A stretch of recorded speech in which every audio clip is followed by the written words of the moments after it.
Oi, gente, tudo bem? Meu nome é Israel, eu sou monitor de Fisiologia 1, sou responsável pelo grupo de vocês, tá? E hoje nós vamos falar um pouquinho sobre o córtex da suprarrenal. Antes da gente começar, só para falar uma coisa rapidinho, eu deixei alguns slides de clínica, tá? Algumas síndromes e tal, que eu não sei se vai dar tempo da gente falar hoje, então qualquer coisa, se não der, a gente pula ou a gente marca algum outro horário para a gente aprofundar esses assuntos, caso seja do interesse de vocês. Então, começando aqui com a anatomia das suprarrenais, né? Como o próprio nome já fala, elas são glândulas que estão sobre os rins, suprarrenal. São órgãos retroperitoneais, então, a histologia dessas glândulas, né? Então, a gente tem um córtex que é dividido em três zonas: a zona glomerulosa, mais externa, abaixo da cápsula, a zona fasciculada, bem grande, entre a glomerulosa e a reticular, e a reticular, que é a última zona do córtex, que fica logo acima da medula.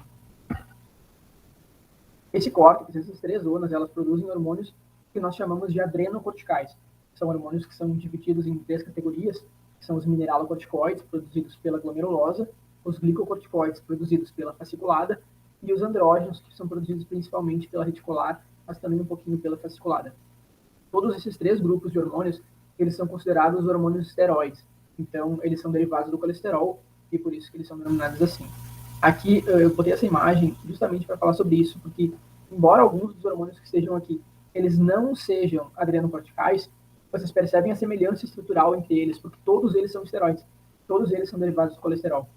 Isso é importante para a gente, porque, por exemplo, quando a gente tem um cortisol muito alto, esse cortisol ele pode competir por receptores de aldosterona, justamente por essa semelhança estrutural que eles têm. Então, essa semelhança ela tem aplicação clínica para a gente depois, tá?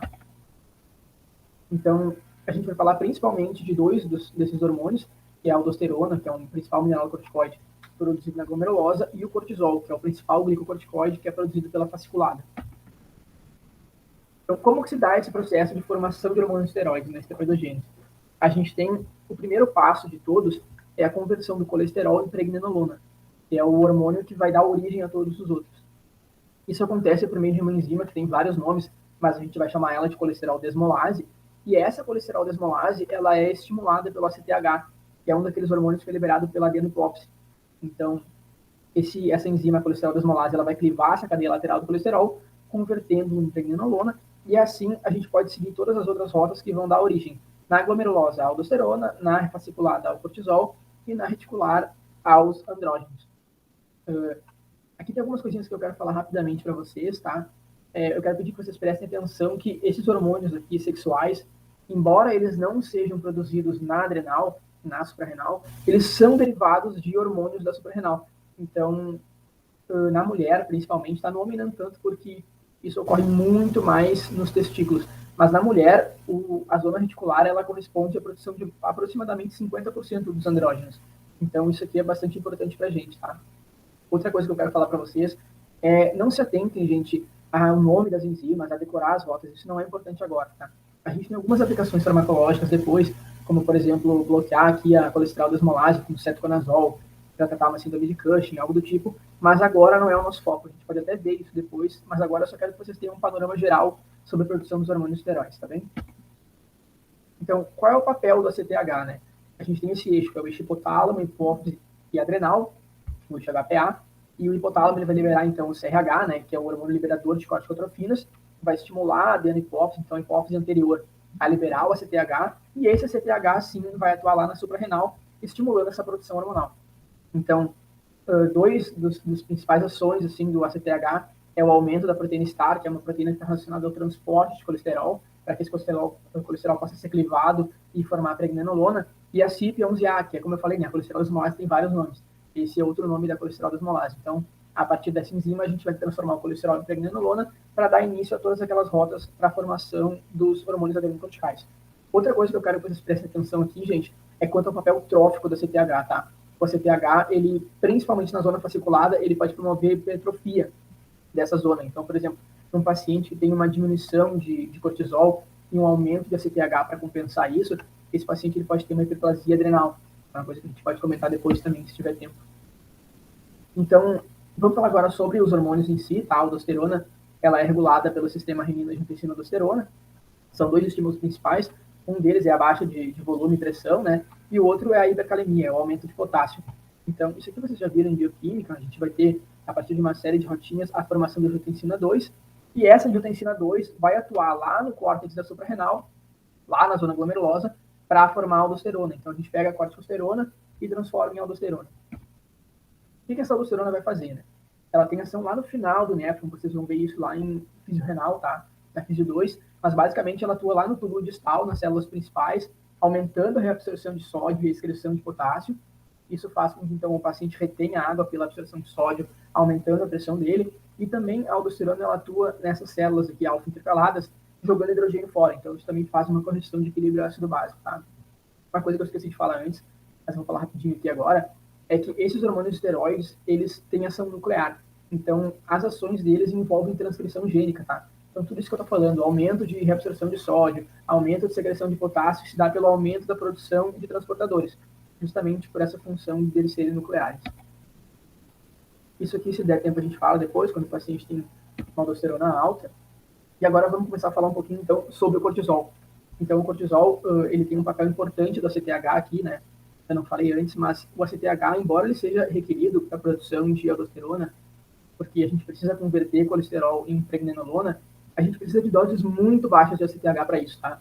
Diferentemente, aqui na zona fasciculada, para a gente produzir cortisol, a gente tem que ter níveis um pouco mais altos de ACTH. Então, o ACTH ele é muito importante para essa zona. O ACTH ele é um derivado da PONC, tá? A própria melanocortina. E isso é importante porque quando a gente tem um aumento da necessidade de ACTH, como eu falei lá, digamos, o paciente diminuiu o cortisol dele, aumentou o ACTH, vai aumentar a PONC. Então, isso pode gerar aqui essa molécula que é alfa-MSH, que é um hormônio que vai estimular os melanócitos.